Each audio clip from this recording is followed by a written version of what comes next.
Off the field, it's a terrible story. Kansas City's one of the best teams in the National Football League, and this involves Andy Reid and his son.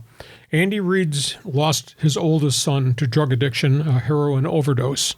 His youngest son has had a history of substance abuse, was involved with a drunk driving accident that maimed a 5-year-old child and has left her brain, in effect, brain damaged. Kansas City Chiefs are paying all the medical bills for this family from Missouri.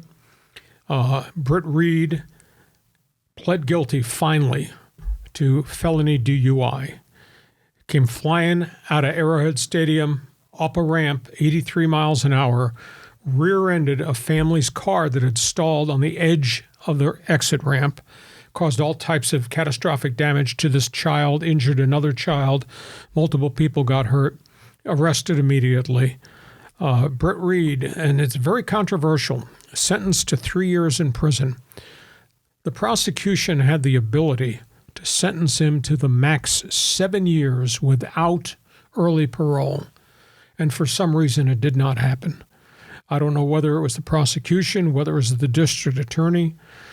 Did not happen. The family was enraged. The family was in tears when the judge read the sentence. 3 years only for Britt Reid, who has a history of alcohol, amphetamines, and heroin, and he only got 3 years.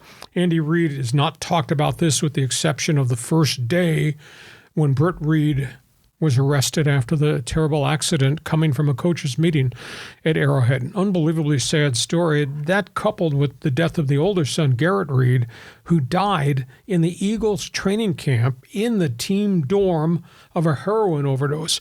Both these kids have a history of abuse, past arrests, in and out of drug rehab centers. It's failed multiple times.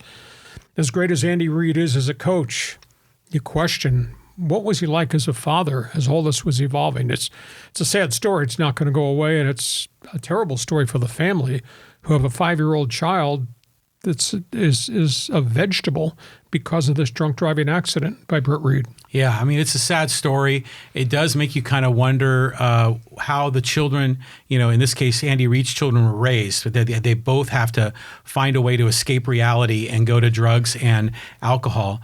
But it's just really sad. And it's also sad when you see these cases where, so-called celebrities or marquee people in the media seem to get lighter sentences than other people. And that enrages a lot of folks. And in this case, drunk driving, as a society, we are learning to take it far more seriously. So when someone gets a kind of a light sentence, it's natural to question it.